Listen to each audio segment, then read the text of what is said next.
ॐ अज्ञानतिमिरान्धस्य ज्ञानञ्जनशलाकया चक्षुरुन्मीलितं येन तस्मै श्रीगुरुवे नमः। हरे कृष्ण। भगवद गीता अध्याय 12 और श्लोक संख्या 8।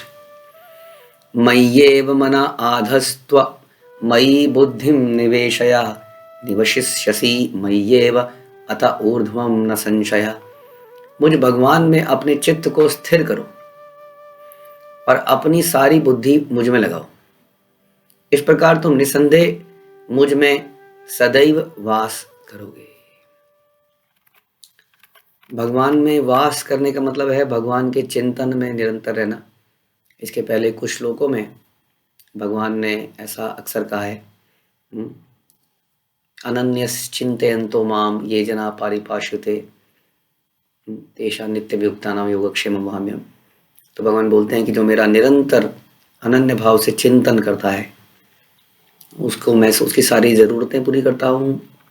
इसके पहले आपने सुना कि जो मेरा निरंतर चिंतन करता है उसको मैं जन्म मृत्यु के सागर से उद्धार करने वाला हूँ। अवचलित भाव से मेरी भक्ति करता है, मेरी पूजा करता है, इसको कहते हैं भगवान में सदैव वास करना।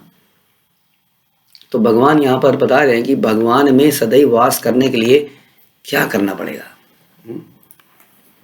तो ऐसा हम सुनते हैं भगवद गीता में कि हमारे शरीर में ये जो स्थूल शरीर है, ग्रॉस बॉडी, इस ग्रॉस बॉडी में सबसे निचले के लेवल पे है हमारी इंद्रियां, और इंद्रियों का कंट्रोलर होता है मन। तो जब हम कहते हैं कि अपनी इंद्रियों को इंद्रियों के स्वामी की सेवा में लगाना चाहिए जो कि भगवान है, तो इसका मतलब होता है कि कैसे इंद्रियों को स्वामी में लगाएंगे। तो इंद्रियों का एक सुपरवाइज़र है, इंद्रियों का एक मैनेजर है जो कि है मन, उसी के अनुसार ये कार्य करती है। तो इसलिए बेसिकली हमें मन को भगवान में लगाना पड़ेगा। इंद्रियों को लगाने का मतलब समझ लीजिए मन को लगाना, क्योंकि मन की ही बात ये इंद्रियां मानती हैं। हम लोग बड़े कमज़ोर लोग हैं, मन के आगे बुद्धि की भी नहीं चलती है। लेकिन यहाँ पर फिर भगवान कह रहे हैं केवल मन नहीं, बुद्धि को भी मुझ में लगाओ, क्योंकि ये दोनों ही चीज़ें हैं, मन इंद्रियों को कंट्रोल करती हैं। इंद्रियां मन से नियंत्रित हैं और मन बुद्धि से नियंत्रित होता है। तो कई ऐसी भी स्थिति आती है जहाँ हमारा मन कुछ और कह रहा है लेकिन हमारी बुद्धि कुछ और कहती है। और जो व्यक्ति बहुत स्ट्रांग होते हैं, जिनकी पर्सनैलिटी स्ट्रांग होती है, वो मन की बात को रिजेक्ट करके बुद्धि के अनुसार काम कर जाते हैं। तो इन दैट केस इंद्रियों को बुद्धि के अनुसार कार्य करना पड़ता है। तो यही दोनों चीज़ें हैं मुख्यतः, मन और बुद्धि। ये हमें समझना पड़ेगा, दोनों अलग हैं। हमारा मेडिकल साइंस इस चीज़ को बता नहीं सकता है, ज़्यादा इस चीज़ के बारे में चर्चा नहीं है कि मन क्या है, बुद्धि क्या है, बहुत ज़्यादा इसके बारे में चर्चा नहीं है मेडिकल साइंस के अंदर। लेकिन हम यहाँ पढ़ते हैं, सुनते हैं शास्त्रों में कि मन एक अलग वस्तु है, दिमाग एक अलग चीज़ है। दिमाग तो एक फिजिकल इंस्ट्रूमेंट है जिसके द्वारा ये कार्य करते हैं। मन और बुद्धि वास्तव में सूक्ष्म शरीर हैं जो दिख नहीं सकता है। दिमाग जो है, ब्रेन दिखता है। ब्रेन तो बहुत बड़ा है वास्तव में, इसको देखा जा सकता है मेडिकल टेस्ट के द्वारा। तो ब्रेन कुछ नहीं है वास्तव में, ब्रेन तो ग्रॉस बॉडी है, सबसे नीचे के लेवल का। उसके ऊपर वास्तव में मन और बुद्धि अलग अलग वस्तुएं हैं। मन का काम क्या है आप जानते हैं, थिंकिंग, फीलिंग एंड विलिंग, विचार करना, इच्छाएं करना, उसको महसूस करना। और बुद्धि का कार्य है सही और गलत में निष्कर्ष डिफ्रेंशिएट करना, डिटर्मिनेशन इत्यादि, ये बुद्धि के कार्य हैं। तो इन दोनों को हम सूक्ष्म शरीर कहते हैं। सूक्ष्म शरीर के अंदर तीन चीजें होती हैं, मन, बुद्धि और अहंकार। अहंकार का मतलब होता है कि forgetting our real identity and अपना कुछ और अस्तित्व मानना, जो हम नहीं है उसको मानना। जैसे हम सोचते हैं कि हम ये हैं, मिस्टर एक्स एंड वाई, जो कि हम नहीं है, क्योंकि ये एक्स वाई नाम हमारा हर जन्म में बदलता जाता है। तो ये तीन है। तो मुख्यतः यहाँ पर भगवान दो बारे में चर्चा कर रहे हैं, मन और बुद्धि, जो कि सूक्ष्म शरीर का पार्ट है। इनको देखा नहीं जा सकता लेकिन इनके कार्यों से इनको समझा जा सकता है, बिल्कुल आराम से, बहुत आराम से समझा सकता है मन को। हमारा आप लोगों ने इसको फील किया होगा, कई बार हमारा मन कुछ ऐसा खाने को कहता है जो डॉक्टर ने मना किया है। तो एक तरफ से एक विचार आता है, नहीं डॉक्टर ने मना किया है। एक आता है खा ले, कोई बात नहीं, इतने से क्या फर्क पड़ेगा। तो ये जो इच्छा कर रहा है खाने की, ये मन है, क्योंकि मन का काम है इच्छा करना। और जो मना कर रहा है वो बुद्धि है, क्योंकि वो सोच रही है कि सही क्या है और गलत क्या है। ये वास्तव में अलग अलग भौतिक तत्व हैं, ये अलग हैं, जो कि हमें भगवद गीता समझाती है। तो यहाँ पर भगवान बताते हैं मन को और बुद्धि को, हाँ बोलते हैं भगवान कि मुझ भगवान में अपने चित्त को या मन को स्थिर करो। तो हमने चर्चा करी थी कि मन एक बहुत बड़ा शिप के एंकर, जो हम कह रहे थे कि कैसे एक शिप को एंकर के द्वारा बांधा जाता है, नहीं तो शिप समुद्र की लहरों में चलता चला जाता है। तो मन कुछ ऐसा ही है कि निरंतर चलता रहता है, ये स्थिर इसको करना बड़ा मुश्किल है। हमने एक कथा सुनी थी, हम कथा सुनाते हैं कि जिन की, एक जिन एक आदमी को मिलता है और बोलता है जी जो बोलोगे वही करूँगा। वो खुश हो जाता है कि मुझे जिन मिल गया। वो कहता है अच्छा जो बोलोगे वही करोगे, चलो मेरे लिए बहुत बढ़िया बढ़िया पकवान लेके आओ। तुरंत पकवान हाजिर। ये व्यक्ति हैरान हो जाता है, खाता है, फिर वो ये मांगता है, वो जो चीज़ मांगता है वो 2 मिनट में देता है। तो फिर वो कहता है अच्छा आप बताओ। तो आदमी थक जाता है, कहता आप थोड़ी देर वेट करो। कहता वेट नहीं कर सकता, रुकूंगा तो तुम्हें नष्ट कर दूंगा, तुम्हें खा जाऊंगा, काम बताओ। तो व्यक्ति फिर घबरा जाता है, बड़े बड़े काम बताने लगता है, उस पहाड़ को तोड़ दो, सारे पेड़ काट दो। वो 5-5 मिनट में 2-2 मिनट में सारे काम कर देता है। तब वो एक साधु के पास जाता है, कहता है मैं, मेरी जीवन जो है खतरे में है, मुझे बचाओ। साधु के पास भी वही जिन लेके जाता है, अब मुझे साधु के पास लेके चलो। तो साधु बोलते हैं, उसको तरीका बताते हैं। और वो तरकीब क्या थी कि एक बहुत बड़े पाइप के ऊपर, वो जिन को बोलते हैं इस पाइप के ऊपर चढ़ जा, और जैसे ही ऊपर चढ़ जाओगे पाइप के नीचे आ जाओ, जैसे नीचे आओगे पाइप के ऊपर चढ़ जाओ, जब तक मैं नेक्स्ट इंस्ट्रक्शन देता हूँ तब तक ये करते रहो। वो पाइप के ऊपर पाइप के नीचे पाओ। तो मन की ऐसी स्थिति है, ये खाली नहीं बैठ सकता है 1 मिनट के लिए, इट मस्ट बी एंगेज, इसको स्थिर करना पड़ता है। अब हमने सुना कि अष्टांग योग में व्यक्ति, एक तपस्वी इस मन को अष्टांग योग द्वारा स्थिर करने का प्रयास करता है, यम नियम आसन प्राणायाम इत्यादि उसके द्वारा। तो हम एक जगह पर बैठते हैं, कुछ नियमों का पालन करते हैं, कुछ डूज एंड डोंट्स, कुछ आसन लगाते हैं, सांसों को कंट्रोल करते हैं और इस प्रकार धीरे धीरे मन को नियंत्रित करने का प्रयास करते हैं। लेकिन हम सुनते हैं कि ये प्रोसेस कलयुग में पॉसिबल नहीं है, क्योंकि इस प्रोसेस को करने के लिए योगी 10-10 हजार साल तक तपस्या करते थे, तब जाके उन्हें भगवान के दर्शन प्राप्त होते थे। अब ये सब करना पॉसिबल नहीं रहा है। इस प्रकार की जब हम मेडिटेशन करते हैं, आंख बंद करते हैं, तो हमारे आंखों में कुछ और ही सपने आने लगते हैं, कुछ और ही विचार आने लगते हैं, क्योंकि मन बड़ा चंचल है और बड़ा फास्ट चलता है।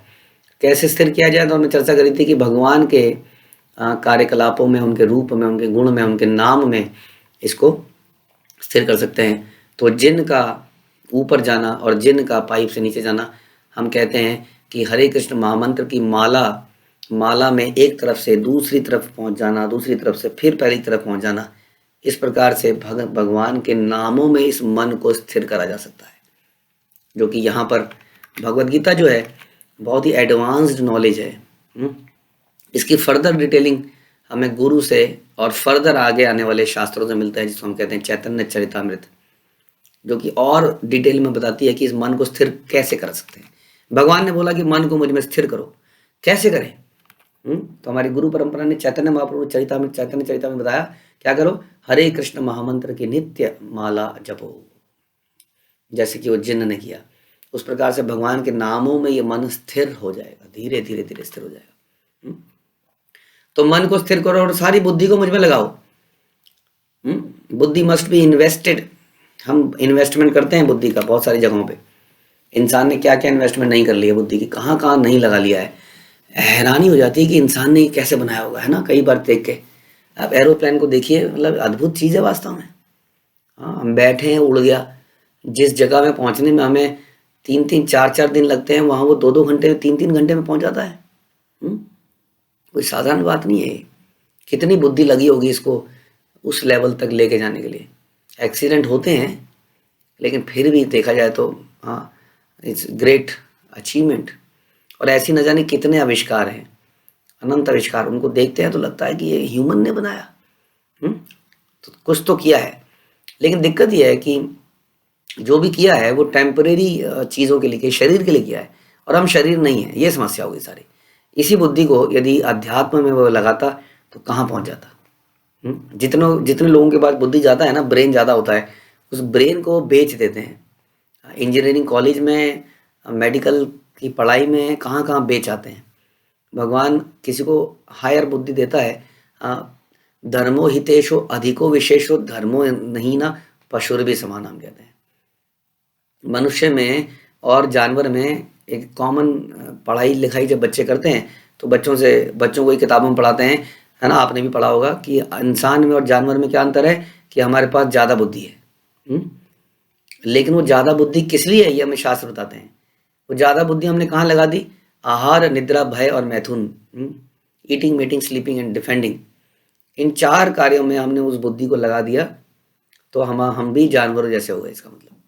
और हम जब डिटेल में थोड़ी डिस्कशन इस बारे में करते हैं तो हमें समझ में ये आता है कि जानवर जो है हमसे बेटर खाते हैं, हमसे बेटर सोते हैं, हमसे better they enjoy the sex and हमसे better they can defend themselves.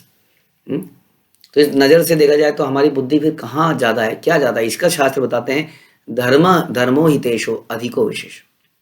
ये एकमात्र विशेषता है कि हम समझ सकते हैं कि धर्म क्या है। धर्म का मतलब what is the real constitutional position, हमारी आध्यात्मिक, हमारी नैतिक, हमारी वैधानिक स्थिति क्या है और हमारा क्या वास्तव में कार्य है क्या हमारा नेचर है, क्या हमारा धर्म है वास्तविक। नॉट द धर्म डिपेंडिंग ऑन कि कौन सी कंट्री में हम पैदा हुए हैं, किसके घर में पैदा हुए हैं, कौन सी सरनेम है। हाँ, ये नहीं कि हम हिंदू हैं या मुस्लिम हैं, ऐसे क्या ईसाई है। ये धर्म है मानवता का, ये धर्म वास्तव में जीव का है, मानवता का भी नहीं। तो जीवेर जो हम स्वभाव हम सुनते हैं, क्या है जीव का स्वभाव, जीव का नेचर क्या है? कृष्ण का नित्य दास। तो ये समझना, ये हमारी अधिक विशेषता है, ये हमारी अधिक बुद्धि का लाभ है। इसमें बुद्धि को लगाना चाहिए, हाँ, न कि बुद्धि में को ऐसी चीज़ों के लिए जो हम वास्तव में नहीं है। कोई भी आदमी इंटेलिजेंस, आजकल बड़ा यूट्यूब में इधर उधर बड़े बहुत सारे ऐड आ रहे हैं, you want to run a business, कोई नया बिजनेस चलाना चाहते हैं, मेरे पास है फार्मूला, आइए बिजनेस चलाने के 5 तरीके। बट क्वेश्चन ये है कि कितने मूर्ख लोग हैं कि ऐसे बिजनेस में इन्वेस्ट करने को कह रहे हैं जिसका दिवालिया होना निश्चित है। इतना तो इंटेलिजेंस होनी चाहिए आदमी को कि कहाँ इन्वेस्ट करना है। आदमी सोचता है कि आजकल आदमी, बल्कि कई लोग तो ऐसे हैं कि किसी बैंक में इन्वेस्टमेंट करने से बैंक 8% इंटरेस्ट दे रहा है, हम कहते हैं 8% दे रहा है, नहीं इस बैंक का कोई भरोसा नहीं है, इस बैंक में लगाते हैं। तो आदमी सोचता है, जबकि बैंक को आरबीआई के पीछे सपोर्ट है, फिर भी आदमी कहता है नहीं, क्योंकि पता है खतरा है। लेकिन वो कितने बड़े खतरे में इन्वेस्टमेंट करता है अपनी सारी बुद्धि का, जो भगवान ने उसको बुद्धि दी है, जो हमने बेच दी है चंद रुपयों के टुकड़ों के लिए, उस बुद्धि को हमने भगवान के बारे में जानकारी के लिए कभी नहीं लगाया। कभी हमने अपने वैदिक साहित्य को पढ़ने का प्रयास नहीं किया, समझने का प्रयास नहीं किया। बड़ी मुश्किल है, गीता समझ में नहीं आती है। हाँ, आपको इंग्लिश, हिंदी, ग्रामर सब समझ में आ गया, आपको साइंस समझ में आ गई, आपको इतनी कॉम्प्लिकेटेड इंडिया की हिस्ट्री समझ में आ गई, लेकिन आपको भगवद गीता समझ नहीं आ रही। ऐसा कैसे होता है? क्योंकि हमने उसमें बुद्धि कभी लगाई नहीं है, हम बैठे ही नहीं, हमने चिंतन ही नहीं किया, हमने विचार विमर्श नहीं किया, हमने कुछ सुना नहीं है, हमने किसी टीचर को ज्वाइन नहीं किया है, स्कूल में नहीं गए हैं, किसी कॉलेज में नहीं पढ़ा है, लेकिन हम समझने का प्रयास कर रहे हैं। बाकी सारी चीज़ों के लिए हमने स्कूल, कॉलेज, ट्यूशन, ये वो क्या क्या नहीं किया है, लेकिन इसके लिए हमने कुछ नहीं किया। तो हमने बुद्धि को लगाया ही कहाँ है? इसलिए भगवान कह रहे हैं अपनी सारी बुद्धि को मुझ में लगाओ, इसलिए तुम्हें दी थी, ना कि इसलिए दी थी कि कैसे बढ़िया अलग अलग स्टाइल के तुम कपड़े पहन पाओ, कैसे अपने बालों को हमेशा काला रख पाओ, कैसे अपनी त्वचा का ग्लो बना के रख पाओ, इत्यादि इत्यादि। तो इस प्रकार से यदि आप अपनी बुद्धि को मुझ में लगाओगे तो वास्तव में आप ऐसे बिजनेस में लगाओगे जो कभी दिवालिया नहीं होगा, क्योंकि आत्मा का विषय, आत्मा निरंतर सदा रहती है, भगवान का नित्य अंश है, उसमें अगर हम लगाएंगे तो ये बिजनेस का कभी दिवालिया नहीं निकलेगा। इसलिए भगवान कहते हैं जो व्यक्ति ऐसा करता है, मन को मुझ में लगाता है, जैसे हमने चिंतन किया हरे कृष्ण मंत्र के द्वारा, और बुद्धि को मुझ में इन्वेस्ट करता है, मेरे बारे में पढ़ता है, जानकारी लेता है इत्यादि, तो वो मुझ में सदैव वास करता है। ये है भगवान में वास करने का तरीका। इस प्रकार से जो व्यक्ति ऐसा करता है, भगवान क्या कह रहे थे कि मैं उसको जल्दी ही उद्धार करने वाला हूँ। हरे कृष्णा। श्रील प्रभुपाद की जय, भगवद गीता की जय।